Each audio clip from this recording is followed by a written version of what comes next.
ഞാൻ doctor TN. Sudhakaran Nair, retired deputy DHS, ഇപ്പോൾ Punalur work ചെയ്യുന്നു, ഒരു സർജനാണ്. നമ്മുടെ ഒരുപാട് ഡയബറ്റീസ് പേഷ്യൻസിന് പല തെറ്റിദ്ധാരണകളും ട്രീറ്റ്മെൻറ്റിൻ്റെ കാര്യത്തിലുണ്ട്.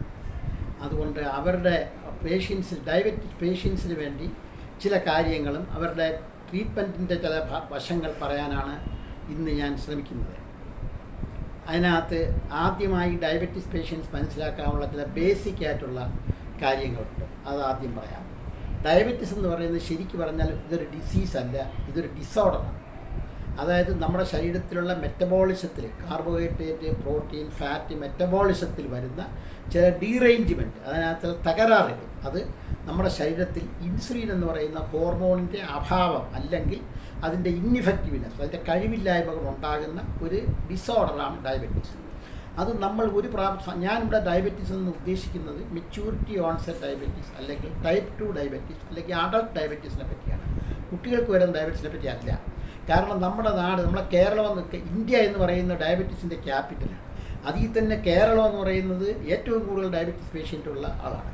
ഒരു 40 വയസ്സ് കഴിഞ്ഞാൽ ഒരു 10 പേരെ എടുത്താൽ ഒരാൾ ഡയബറ്റിക് ആയിരിക്കും. ഡയബറ്റീസ് പേഷ്യൻറ്റിന് ഒരുപാട് തെറ്റിദ്ധാരണകളും സംശയങ്ങളുമുണ്ട്. അവരാദ്യം മനസ്സിലാക്കേണ്ട കാര്യം, നമ്മൾ ഡയബറ്റീസ് കണ്ടുപിടിക്കുന്ന സമയത്ത് തന്നെ നമ്മുടെ പാൻക്രിയാസ് എന്ന് പറയുന്ന ഗ്രന്ഥി, അതിനകത്ത് ബീറ്റാ സെൽസാണ് ഈ ഇൻസുലിൻ, അതിൻ്റെ ഒരു 70% നഷ്ടപ്പെട്ടതിന് ശേഷമാണ് ഓവർട്ട് ഡയബറ്റീസ്, അതായത് പ്രത്യക്ഷത്തിൽ ഡയബറ്റീസ് നമ്മൾ ഡിറ്റക്ട് ചെയ്യും. അതാണ് ഒരു കാര്യം. 2, ഡയബറ്റീസിൻ്റെ ഇയർലി സ്റ്റേജിൽ യാതൊരു സിംറ്റവും കാണത്തില്ല. പലപ്പോഴും നമ്മൾ ഡയബറ്റീസ്, പ്രത്യേകിച്ചും സർജന്മാരാണ് ഡയബറ്റീസ് കൂടുതലും കണ്ടുപിടിക്കുന്നത്. കാരണം നമ്മൾ എന്തെങ്കിലും ഒരു സർജറി ചെയ്യാനോ, ഒരു മൈനർ സർജറി ചെയ്യാനോ, അല്ലെങ്കിൽ എന്തെങ്കിലും ഇവയെങ്കിലും ശരീരത്തിൻ്റെ ഏതെങ്കിലും ഭാഗം പഴുത്ത് നമ്മളടുത്ത് ചെയ്യുമ്പോൾ നമ്മൾ റൂട്ടീനായിട്ട് നമ്മൾ ബ്ലഡ് ഷുഗർ നോക്കും അല്ലെങ്കിൽ യൂറിൻ നോക്കും. അപ്പോഴാണ് ഈ ഡയബറ്റീസ് പലർക്കും കണ്ടുപിടിക്കുന്നത്. ചിലർക്ക് ഇൻഷുറൻസിന് വേണ്ടി മെഡിക്കൽ ചെക്കപ്പ് ചെയ്യുമ്പോഴായിരിക്കും, അല്ലെങ്കിൽ ഗൾഫിൽ പോകാനായിട്ട് മെഡിക്കൽ ചെക്കപ്പ് ചെയ്യുമ്പോഴായിരിക്കും കണ്ടുപിടിക്കുന്നത്. അല്ലാതെ ഒരു പേഷ്യൻ്റ് വന്ന് എനിക്ക് ഡയബറ്റീസ് ആവാൻ സാധ്യതയുണ്ട്, എന്നെ ഒന്ന് പരിശോധിക്കണമെന്ന് ആരും വളരെ അപൂർവമായിട്ടേ പറയാറുള്ളൂ. പിന്നെ അച്ഛനും അമ്മയ്ക്കും ഒക്കെ ഡയബറ്റീസ് ഉണ്ട്, വീട്ടിൽ മറ്റ് ഫാമിലി മെമ്പേഴ്സിന് ഡയബറ്റീസ് ഉണ്ടെങ്കിൽ അവർ ഇടയ്ക്കിടയ്ക്ക് ചെക്ക് ചെയ്യുന്നാൽ, അല്ലെങ്കിൽ ഇൻസിഡൻ്റലായിട്ടാണ് ഡയബറ്റീസ് കണ്ടുപിടിക്കുന്നത്. അപ്പോഴും തന്നെ വളരെ വളരെ അഡ്വാൻസ്ഡ് ആയിരിക്കും. 2, WHO കണക്കനുസരിച്ച് നമ്മുടെ ഫാസ്റ്റിംഗ് പ്ലാസ്മ ഗ്ലൂക്കോസ് ഒരു പ്രാവശ്യമെങ്കിലും 126 കൂടുതലാണെങ്കിൽ അയാൾ ഡയബറ്റിക്കാണ്. അതൊക്കെ ഡയബറ്റീസ് ഉണ്ട്. പല പേഷ്യൻസും എന്ന് പറയാം, മുമ്പ് എനിക്ക് ഡയബറ്റീസ് ഉണ്ടായിരുന്നു, ഇപ്പം ഇല്ല. ആ സ്റ്റേറ്റ്മെൻറ്റ് തെറ്റാണ്. കാരണം ഒരിക്കൽ ഡയബറ്റീസ് ഉണ്ടെങ്കിൽ ആയുഷ്കാലം മുഴുവൻ ഡയബറ്റീസ് കാണും. ചിലപ്പോൾ ഷുഗർ താന്നിരിക്കും, അല്ലെങ്കിൽ ഷുഗർ ഒരുപാട് താന്നിരിക്കും, അത് ഹൈപ്പോഗ്ലൈസീമിയ വരുന്നുണ്ടാണ്. അല്ലെങ്കിൽ ഗുളികകളെ കഴിക്കുമ്പോൾ കുറച്ച് ഷുഗർ താരും അല്ലെങ്കിൽ കുറയും, കുറച്ച് കാലത്തേക്ക് നോർമലായിട്ടിരിക്കും. മാത്രമല്ല വേറൊരു കാര്യം പറയാനുള്ളത്, ഈ ഡയബറ്റീസ് നമ്മൾ ആദ്യം കണ്ടുപിടിച്ച് ചികിത്സ തുടങ്ങുമ്പോൾ പ്രധാനപ്പെട്ട 3-4 കാര്യങ്ങളുണ്ട്. അത് ചെയ്യുമ്പോൾ തന്നെ ഷുഗർ ഒരുമാതിരി കൺട്രോൾ ആവുകയും കുറേ നാളത്തേക്ക് ഈവൻ ഗുളികകൾ ഇല്ലെങ്കിൽ പോലും ഷുഗർ കൺട്രോൾ ആയിരിക്കും. അതിന് നമ്മൾ ഹണിമൂൺ ഫേസ് എന്നാണ് പറയുന്നത്. കാരണം നമ്മൾ life style changes, diet control, exercise, ഈ മരുന്നുകളൊക്കെ തുടങ്ങി കുറച്ച് നാൾ കഴിയുമ്പോൾ തന്നെ ഈ ഡയബറ്റീസും കൺട്രോൾ ആവും. പല പേഷ്യൻസും 1-2 പ്രാവശ്യം ലാബറട്ടറി പോയി ബ്ലഡ് നോക്കുമ്പോൾ ഷുഗർ നോർമലാണെങ്കിൽ അവരങ്ങനെ ഗുളികയും മരുന്നുമൊക്കെ നിർത്തും. അതുകൊണ്ട് രണ്ടാമത്തെ കാര്യം എനിക്ക് പറയാനുള്ളത്, പല പേഷ്യൻസും ഡയബറ്റീസ് ഉള്ളവർ തന്നെ ഹോസ്പിറ്റലിൽ വരും. നമ്മൾ ചോദിക്കും നിങ്ങൾ എന്താ അത് ഞാൻ ഒരു വെളുത്ത ഗുളിക കഴിക്കുന്നു, അല്ലെങ്കിൽ ഒരു വെട്ടുള്ള ഗുളിക, അല്ലെങ്കിൽ നീളം ഗുളിക, അല്ലാതെ ആ ഗുളികയുടെ പേര് 10 കൊല്ലമായിട്ട് കഴിക്കുന്ന ഒരു ഗുളികയുടെ പേര് പോലും എഡ്യൂക്കേഷനുള്ള ആളുകൾ പോലും ഓർത്തിരിക്കത്തില്ല. മറ്റ് വിദേശ രാജ്യങ്ങളിലൊക്കെ ആണെങ്കിൽ ഡയബറ്റീസ് പേഷ്യൻറ്റ്, പ്രത്യേകിച്ച് ഇൻസുലിൻ എടുക്കുന്ന ആളുകൾ, അവരുടെ ട്രീറ്റ്മെൻറ്റ് അവരെന്തൊക്കെ മരുന്നാണ് കഴിക്കുന്നത്, അവർക്ക് എത്ര യൂണിറ്റ് ഇൻസുലിൻ എടുക്കണം എന്നെല്ലാം അവർ എഴുതി അവരെ പേഴ്സിലോ പോക്കറ്റിലോ വെച്ചേക്കും. കാരണം ഹൈപ്പോഗ്ലൈസീമിയോ അല്ലെങ്കിൽ ഹൈപ്പർഗ്ലൈസീമിയോ വന്ന് റോഡിലെങ്കാലും ബോധം കെട്ട് കിടന്നാൽ അവരെ ഒരു ആശുപത്രി കൊണ്ട് ചെന്ന് അറിയണ്ടേ. പക്ഷേ നമ്മളെ ബഹുഭൂരിപക്ഷം പേഷ്യൻസോ ഹോസ്പിറ്റലിൽ വരുമ്പോൾ എനിക്ക് ഡയബറ്റീസ് ഉണ്ട്, അത് ഞാൻ മരുന്ന് കഴിക്കുന്നുണ്ട്, എന്തോ മരുന്നാന്ന് ചോദിച്ചാൽ അവർക്കറിയത്തില്ല. ഇൻസുലിൻ എടുക്കുന്ന പേഷ്യൻ്റ് മാത്രമേ ഇൻസുലിൻ്റെ യൂണിറ്റ് പറയും, ഏത് ടൈപ്പ് ഓഫ് ഇൻസുലിൻ എന്ന് പോലും അവർക്കറിയത്തില്ല. അതുകൊണ്ട് ഡയബറ്റീസ് പേഷ്യൻറ്റിന് 1-2 അതായത് പ്രധാനപ്പെട്ട കാര്യങ്ങളെപ്പറ്റി ഒരു അവയർനെസ് ഉണ്ടായാലേ നമ്മളെ ആ ട്രീറ്റ്മെൻറ്റ് ഫലപ്രദമാകും. അവർക്ക് വേണ്ടിയാണ് ഞാൻ ഇന്ന് മാനേജ്മെൻറ്റ് ഓഫ് ഡയബറ്റീസിനെ പറ്റി പറയുന്നത്. അപ്പോൾ ഡയബറ്റീസ് കണ്ടുപിടിച്ചാൽ നമ്മൾ ആദ്യമായി ഡയബറ്റീസ് കൺഫേം ചെയ്യണം. അപ്പോൾ ഒരു പ്രാവശ്യം ഫാസ്റ്റിംഗ് ബ്ലഡ് ഷുഗർ അല്ലെങ്കിൽ ഒരു പ്രാവശ്യം ബ്ലഡ് ഷുഗർ നോക്കിയിട്ട് നമ്മൾ ഡയബറ്റീസ് ആണെന്ന് നിശ്ചയിക്കുന്നതിന് മുമ്പ് അത് ഡയഗ്നോസ് ചെയ്യാൻ വേണ്ടി ഒരു ഫാസ്റ്റിംഗ് ബ്ലഡ് ഷുഗർ പിന്നെ ഒരു ദിവസം പോസ്റ്റ് പ്രാൻഡിയൽ ബ്ലഡ് ഷുഗർ, അങ്ങനെ 1-2 ഒക്ടേഷണൽ ബ്ലഡ് ഷുഗർ നോക്കണം, യൂറിൻ നോക്കണം, പിന്നീട് പ്രോട്ടീൻസ് നോക്കണം, പിന്നെ സീറം ക്രിയാറ്റിൻ അങ്ങനെയുള്ള കിഡ്നി ഫംഗ്ഷൻ ടെസ്റ്റ് എല്ലാം നമുക്ക് ഡയബറ്റിസ് ആണെന്ന് നമ്മൾ ഡയഗ്നോസ് ചെയ്ത് കഴിഞ്ഞാൽ പേഷ്യൻ്റെ പ്രായം, അവരുടെ വെയിറ്റ് ഒക്കെ നോക്കണം, അവരുടെ ജോലിയുടെ നേച്ചർ നോക്കണം, മാനുവൽ ലേബറിലാണോ അതേ സെഡൻറ്ററി ലൈഫ് ഹാബിറ്റുള്ള ആളാണോ എന്നൊക്കെ നോക്കണം. എന്നിട്ട് ആദ്യം പ്രിസ്ക്രൈബ് ചെയ്യാനുള്ള ഡയറ്റാണ് ഏറ്റവും പ്രധാനമായിട്ടുള്ള ഡയബറ്റീസ് പേഷ്യൻ്റെ ഏറ്റവും പ്രധാനപ്പെട്ടതെന്ന് പറയുന്നത് ഡയറ്റാണ്. ഡയറ്റിനെ പറ്റിയാണ് ഞാൻ ഇന്ന് കൂടുതൽ പറയാൻ ഉദ്ദേശിക്കുന്നത്. നമ്മൾ പ്രധാനമായി ആഹാരം കഴിക്കുന്നതിൽ 3 ഭാഗങ്ങളുണ്ട്. 1 കാർബോഹൈഡ്രേറ്റ് അല്ലെങ്കിൽ അന്നജം, 2 ഫാറ്റ് അല്ലെങ്കിൽ കൊഴുപ്പ്, 3 പ്രോട്ടീൻ. നമ്മുടെ കേരളത്തിലുള്ള ആളുകൾ ഏറ്റവും കൂടുതൽ കഴിക്കുന്നത് 70-75% വരെ ആളുകൾ കാർബോഹൈഡ്രേറ്റാണ് കഴിക്കുന്നത്. ഉദാഹരണം കപ്പ, ചോറൊക്കെ ഒരുപാട് കഴിക്കും. പിന്നീട് മറ്റ് യൂറോപ്യൻസൊക്കെ ആണെങ്കിൽ അവർ പ്രോട്ടീനും ഫാറ്റും ഒക്കെ കഴിക്കുന്ന കൂട്ടത്തിൽ ഇതാണ് ഡയബറ്റീസ്. ഈ കാർബോഹൈഡ്രേറ്റ് നമ്മൾ കാർബോഹൈഡ്രേറ്റും അല്ലെങ്കിൽ റൈസ് ഈറ്റിംഗ് പോപ്പുലേഷനാണ് കേരളത്തിലുള്ളത്. അതുകൊണ്ട് നമ്മൾ ഡയറ്റ് നിയന്ത്രിക്കണം. അപ്പോൾ ആദ്യമായിട്ട് കാർബോഹൈഡ്രേറ്റിൻ്റെ അളവ് ഒരു 60% താഴെ നിർത്തണം. 45% തൊട്ട് 60% വരെ കാർബോഹൈഡ്രേറ്റ് എന്ന് പറഞ്ഞാൽ നമ്മൾ കഴിക്കുന്ന ചോറ്, ഗോതമ്പ്, അരിയാഹാരങ്ങളെല്ലാം ഒക്കെയാണ് കാർബോഹൈഡ്രേറ്റ്, പഞ്ചസാര ഉൾപ്പെടെ ഉള്ളത്. അതിൽ ഷുഗർ തന്നെ നമ്മൾ 10% കൂടുതൽ ഫൈൻ ഷുഗർ കഴിക്കാൻ പാടില്ല. ഇനി കൊഴുപ്പിനെടുത്താൽ 35% മുകളിൽ കൊഴുപ്പ് കഴിക്കാൻ പാടില്ല. ഈ കൊഴുപ്പ് തന്നെ പലതരത്തിലുണ്ട്. ഫാറ്റാണ് ഈ കൊഴുപ്പെന്ന് പറയുന്നത്. സാച്ചുറേറ്റഡ് ഫാറ്റുണ്ട്, പോളി അൺസാച്ചുറേറ്റഡ് ഫാറ്റുണ്ട്, മോണോ അൺസാച്ചുറേറ്റഡ് ഫാറ്റുണ്ട്. അതിൽ സാച്ചുറേറ്റഡ് ഫാറ്റ് വളരെ മോശമാണ് ശരീരത്തിന്. അത് 10% താഴെയാവുള്ളൂ, 10% താഴെ കഴിക്കാവുള്ളൂ. മോണോ അൺസാച്ചുറേറ്റഡ് ഫാറ്റ് ഒരു 10-20% വരെ കഴിക്കാം. പോളി അൺസാച്ചുറേറ്റഡ് ഫാറ്റും 10% താഴെ കഴിക്കുക.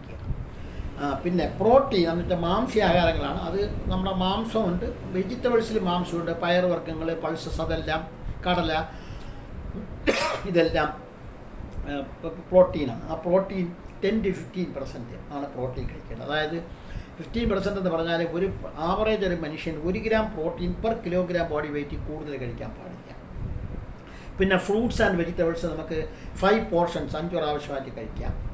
പിന്നെ അപ്പോൾ അതാണ് ഈ ഡയറ്റ് മാൻ. അതനുസരിച്ച് അവരുടെ ജോലിയുടെ ഇതനുസരിച്ച് നമ്മൾ ഈ ഓരോ ആഹാരത്തിന് കലോറി വാല്യൂ ഉണ്ട്. അപ്പോൾ ഒരു നോർമലായിട്ടുള്ള ഒരു മാനുവൽ ലേബർക്കാണെങ്കിൽ ഒരു 2500 തൊട്ട് 3000 കലോറി വരെ ആണ് ഒരു ദിവസത്തെ ആവശ്യം. എന്നാൽ ഒരു സെഡൻറ്ററി ലൈഫ്, ഒരു ഓഫീസ് വർക്ക് ചെയ്യുന്ന ആൾ അല്ലെങ്കിൽ എക്സിക്യൂട്ടീവ് അങ്ങനെയൊക്കെ ഉള്ള ആളുകൾക്ക് ഒരു 2000 കലോറിയുടെ ആവശ്യമുണ്ട്. ഈ കലോറി എന്ന് പറഞ്ഞാൽ 1 ഗ്രാം കാർബോഹൈഡ്രേറ്റിൽ നിന്ന് കിട്ടുന്നത് 4 കലോറിയാണ്. 1 ഗ്രാം പ്രോട്ടീനിൽ നിന്ന് കിട്ടുന്ന 4, 1 ഗ്രാം ഫാറ്റിൽ നിന്ന് 9 കലോറീസ് കിട്ടും. കലോറി എന്ന് പറഞ്ഞാൽ 1 ഗ്രാം ജലത്തിന് 1 ഡിഗ്രി സെൻറ്റിഗ്രേഡ് ചൂടാക്കാൻ ആവശ്യമായ ഊർജ്ജത്തിൻ്റെ അളവിനെയാണ് നമ്മൾ കലോറി, നമ്മൾ താഴ്ന്ന ക്ലാസ് പഠിച്ചിട്ടുണ്ടായിരിക്കും.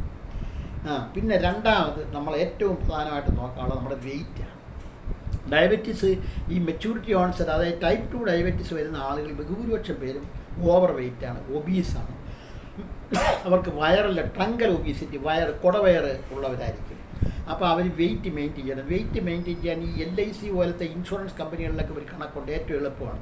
നമ്മളെ ഹൈറ്റ് ഇൻ സെൻറ്റിമീറ്റർ എടുക്കുക. അപ്പോൾ ഒരാളിൻ്റെ ഹൈറ്റ് 170 സെൻറ്റിമീറ്റർ ആണെങ്കിൽ അത് 100 കുറച്ച് 70 കിലോ വരെ വെയിറ്റാണ്. 165 സെൻറ്റിമീറ്റർ ഉണ്ടെങ്കിൽ 65 കിലോ വരെ വരാം. പക്ഷേ പലർക്കും അതിൽ കൂടുതലാണ്. അതൊരു അപ്രോക്സിമേറ്റ് കണക്കാണ്. ഇനി BMI എന്ന് പറയുന്നത് ബോഡി മാസ് ഇൻഡെക്സ്, അതാണ് കുറച്ചുകൂടെ കറക്റ്റ്. അതായത് height in metre square divided by weight. അപ്പം 170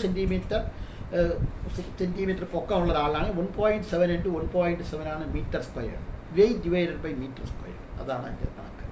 അപ്പം 25 താഴെ നിൽക്കണം, 24, 23 ഒക്കെ നിൽക്കണം. അത് കാൽക്കുലേറ്റ് ചെയ്ത് വെയിറ്റ് റിഡക്ഷൻ ചെയ്യും. വെയിറ്റ് റിഡക്ഷൻ ചെയ്യുന്നതിന് ഏറ്റവും നല്ലത് ഈ ഡയറ്റിനോടൊപ്പം തന്നെ എക്സർസൈസാണ്. എക്സർസൈസ് എന്ന് പറഞ്ഞാൽ ബ്രിസ്ക് വാക്കിംഗ് ഒരു നല്ല എക്സർസൈസാണ്, സ്വിമ്മിങ് എക്സർസൈസാണ്, സൈക്ലിംഗ് എക്സർസൈസാണ്. പിന്നെ ഷട്ടിൽ കോക്ക് കളിക്കാൻ പറ്റും. പിന്നെ സൈക്കിളൊക്കെ വാങ്ങിച്ച് ചവിട്ടാം. എന്തായാലും നമുക്ക് എന്തെങ്കിലും തരത്തിലുള്ള എക്സർസൈസ് 30 മിനിറ്റ്സ് എങ്കിലും ഡെയിലി ചെയ്യണത് വെയിറ്റ് കുറയാനും ഈ ഡയബറ്റീസ് കൺട്രോൾ ചെയ്യാനും സഹായിക്കും. പിന്നെ ഈ മിക്കവാറും ബഹുഭൂരിപക്ഷം ആളുകൾ നമ്മുടെ നാട്ടിൽ ആൽക്കഹോൾ കഴിക്കുന്നവരാണ്. ആൽക്കഹോളും ഡയബറ്റീസുമായിട്ടുള്ള ബന്ധമെന്ന് പറഞ്ഞാൽ നമ്മളെ ശരീരത്തിൽ കൂടുതൽ എക്സസ് ആയിട്ടുള്ള പല ഈ ഷുഗറും ലിവറിനകത്ത് കൂടി സ്റ്റോർ ചെയ്ത് വെച്ചേക്കും ഗ്ലൈക്കജനായിട്ട്. അപ്പം നമ്മൾ രാത്രിയും മറ്റ് ആഹാരം കഴിക്കാത്ത അവസ്ഥയിലൊക്കെ ഈ ഗ്ലൈക്കജനെ കൺവെർട്ട് ചെയ്ത് ഗ്ലൂക്കോസാക്കി മാറ്റി ബ്ലഡിൽ കൊണ്ടുവരും. അപ്പോൾ ആൾക്കഹോൾ അതൊരു നോർമൽ ഫിസിയോളജിക്കൽ ഫിനോമിനാണ്, ഗ്ലൂക്കോനിയോജെനിസിസ് അല്ലെങ്കിൽ നിയോ ഗ്ലൂക്കോജെനിസിസ് എന്ന് പറയും. ആ പ്രോസസ്സിനെ ഈ ആൾക്കഹോൾ ഇൻഹിബിറ്റ് ചെയ്യും, ആൾക്കഹോൾ അതിനെ തടസ്സപ്പെടുത്തും. അതുകൊണ്ട് ആൾക്കഹോൾ കൂടുതൽ കഴിച്ചാൽ ഹൈപ്പോഗ്ലൈസിമിയ വരാനുള്ള ചാൻസ് ഉണ്ട്. അതൊന്ന്. രണ്ട്, ഈ ആൾക്കഹോളിനകത്ത് വേറെ യാതൊരു സാധനമുള്ള ഒല്ലി കലോറി മാത്രമേ ഉള്ളൂ. അതാണ് അതിൻ്റെ വേറൊരു കാരണം. പിന്നെ ആൾക്കഹോൾ ഈ ഫോറിൻ കൺട്രീസിലൊക്കെ ആണെങ്കിൽ ആൾക്കഹോൾ എന്ന് പറയുന്ന അവരുടെ ജീവിതത്തിൻ്റെ ഒരു ഭാഗമാണ്. മിക്കവാറും 90% ആളുകളും എല്ലാ ദിവസവും ആൾക്കഹോൾ കഴിക്കും, ആണുങ്ങളും പെണ്ണുങ്ങളും. അപ്പോൾ അവിടെ റെക്കമെൻഡ് ചെയ്യുന്നത് 14 യൂണിറ്റ്സ് പെർ വീക്കാണ്. വീക്കിലി 14 യൂണിറ്റ്സേ പെണ്ണുങ്ങൾ കഴിക്കാവുള്ളൂ, ആണുങ്ങൾ 21 യൂണിറ്റ്സ് വരെ കഴിക്കാം എന്നാണ് അവർക്ക്. സാധാരണഗതിയിൽ ഇംഗ്ലണ്ടിലൊക്കെ ആണെങ്കിൽ ഡയറ്റിൻ്റെ കൂടെ തന്നെ ആൽക്കഹോളിൻ്റെയും കൂടെ അളവ് എഴുതി കൊടുക്കും.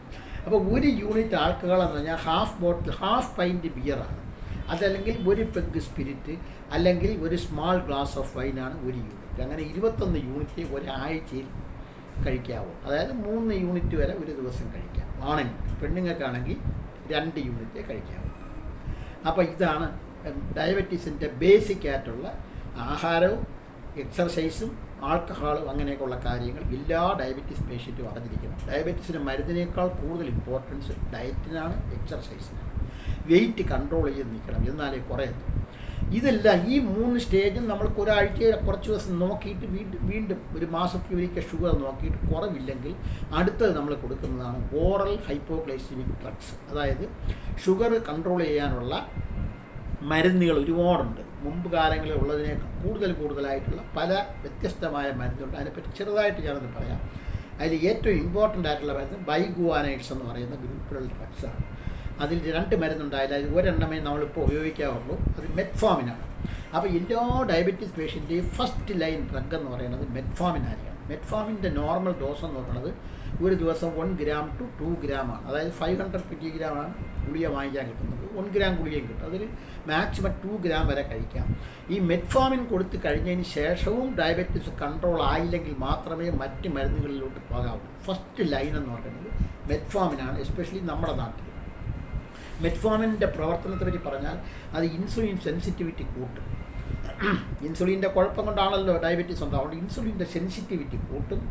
അതുപോലെ നമ്മുടെ peripheral utilization of glucose increase ചെയ്യും. അതായത് ഗ്ലൂക്കോസിൻ്റെ ചെലവ്, അതായത് മസിൽസ് കൂടുതലായിട്ട് ആക്ട് ചെയ്ത് മസിൽസ് ഗ്ലൂക്കോസ് അപ്ടേക്ക് ചെയ്യുന്നത് കൂടുകയും ആ ഗ്ലൂക്കോസ് കുറയാൻ സഹായിക്കുകയും ചെയ്യുന്നു.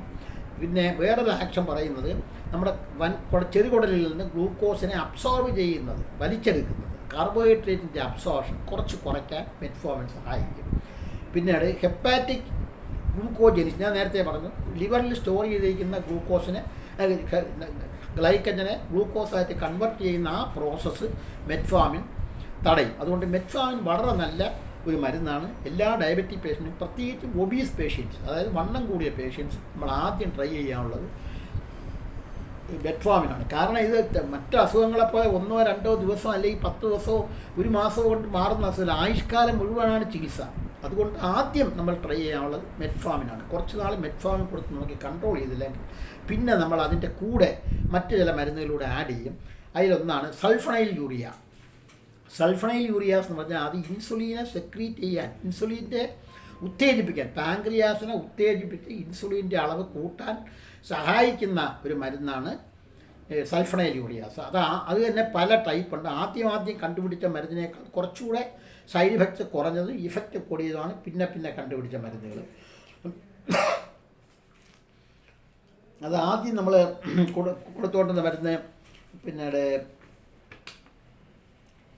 കണ്ടുപിടിച്ച മരുന്നുകളുടെയൊക്കെ കുഴപ്പമെന്ന് പറഞ്ഞാൽ ആദ്യം കണ്ടുപിടിച്ച മരുന്ന് പിന്നീട് ആക്ഷൻ, അതിൻ്റെ ഡ്യൂറേഷൻ ഓഫ് ആക്ഷൻ വളരെ കുറവായിരുന്നു. ഒരു ദിവസം 3 ടോൾബ്യൂട്ടമൈഡ് എന്ന് പറഞ്ഞ ഗുളികയാണ് ആദ്യം കണ്ടുപിടിച്ചത്. അത് ടോൾബ്യൂട്ടമൈഡ് എന്ന് പറഞ്ഞ ഗുളികയാക്കിയ 8 മണിക്കൂറേ ആക്ഷനുള്ളൂ. അപ്പോൾ ഒരു ദിവസം 3 എണ്ണമെങ്കിലും കഴിക്കണം. അതാണ് അതിൻ്റെ സൈഡ് ഇഫക്റ്റ്. പക്ഷേ വേറെ കുഴപ്പങ്ങളൊന്നുമില്ല. അത് കഴിഞ്ഞ് അതിനേക്കാൾ ഇച്ചിരി കഴിക്കാൻ ക്ലോർപ്രോപ്പമൈഡ് എന്ന് പറഞ്ഞൊരു മരുന്ന് കണ്ടുപിടിച്ചു. പക്ഷേ അത് നോക്കിയപ്പോൾ അതിൻ്റെ ആക്ഷൻ, അതിൻ്റെ ബയോളജിക്കൽ ഹാഫ് ലൈഫ് എന്ന് പറയുന്നത് അതിൻ്റെ 32 hours.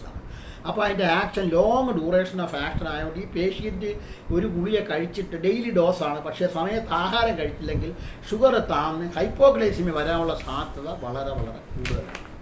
അതാണ് അതിൻ്റെ സൈഡ് എഫക്റ്റ്. അപ്പോൾ അത് മാറ്റിയിട്ട് സെക്കൻഡ് ലൈനായിട്ടുള്ള ഗുളികൾ കണ്ടുപിടിച്ചു. സെക്കൻഡ് ലൈനായിട്ടുള്ള ഗുളികകൾ കണ്ടുപിടിച്ചതാണ്.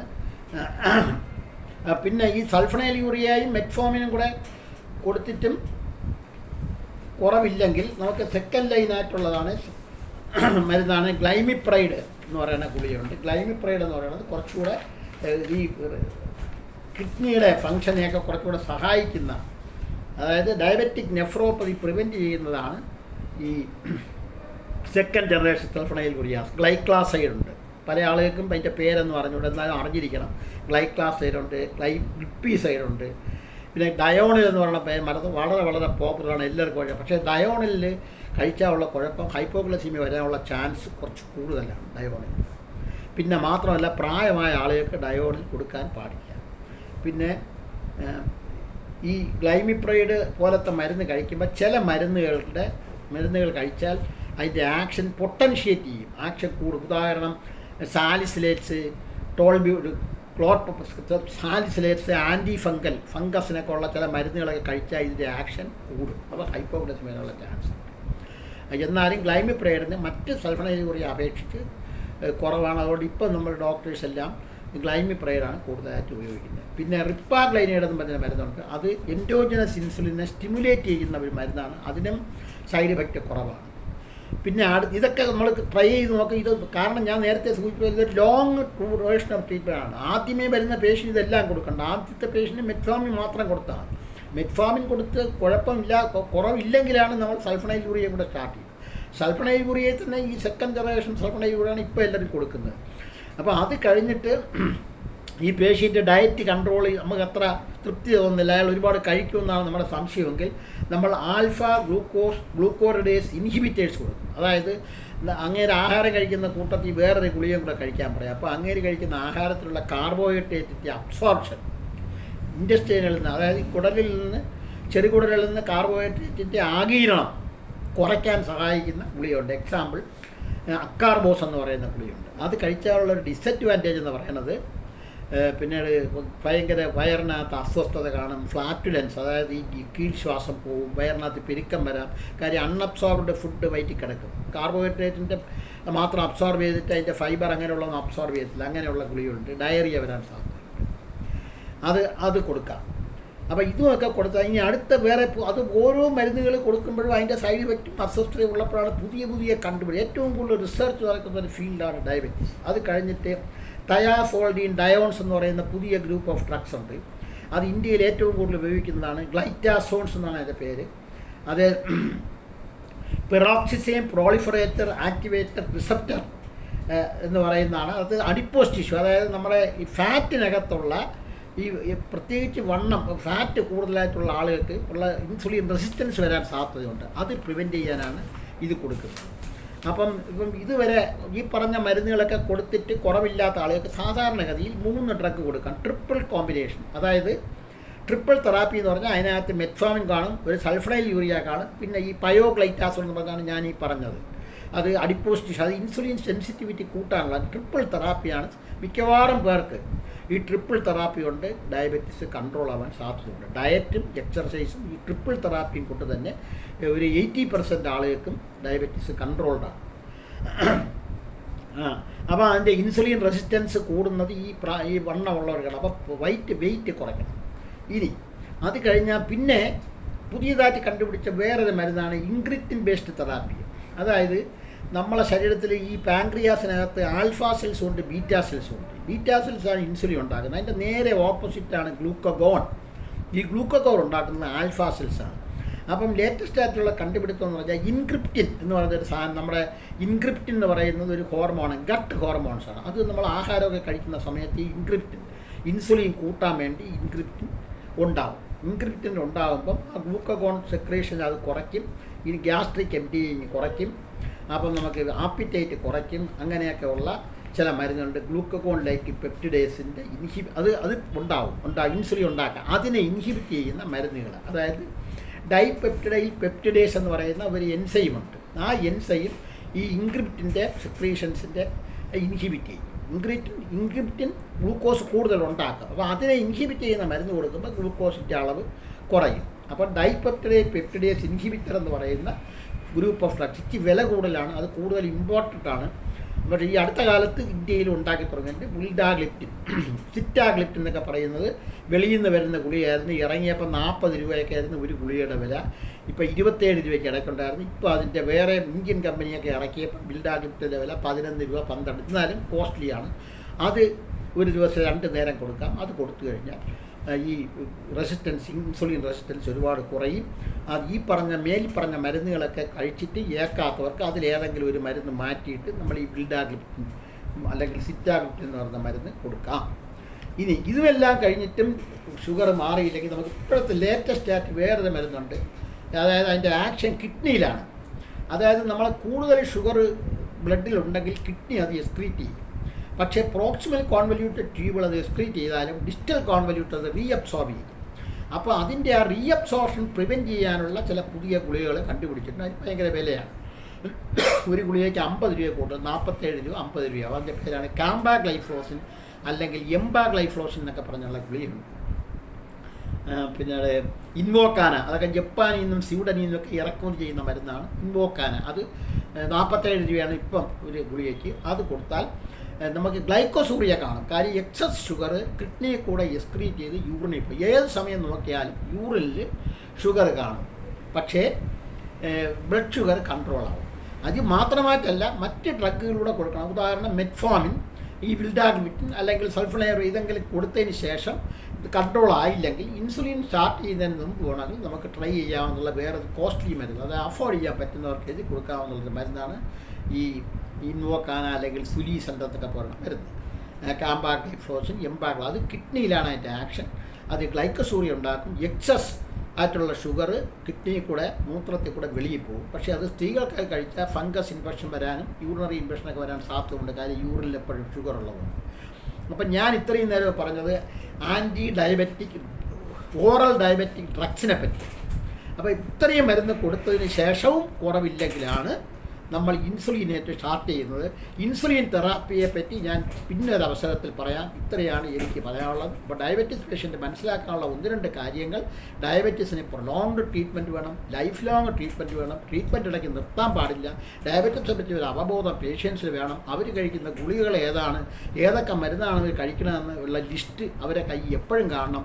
അവർ ഏത് ഹോസ്പിറ്റലിൽ എന്ത് അസുഖത്തിന് പോയാലും പറയണം, എനിക്ക് ഡയബറ്റീസ് ഉണ്ട്, ഇത്ര കാലമായി, ഇത്ര വർഷമായി ഞാൻ ഇന്ന മരുന്നുകൾ കഴിച്ചുകൊണ്ടിരിക്കുകയാണ് എന്ന് വേണം പറയാൻ. അല്ല വെള്ള ഗുളിക കഴിക്കുന്നു, ചുവന്ന ഗുളിക എന്തെന്നും അല്ല പറയേണ്ടത്. ഡയബറ്റീസിനെ പറ്റി ഒരു ശരിയായ ധാരണ എല്ലാ പേഷ്യൻസിനും ഉണ്ടായിരിക്കണം. ഇത്രയാണ് എനിക്കിന്ന് നിങ്ങളോട് സംസാരിക്കാറുള്ളത്. Thank you.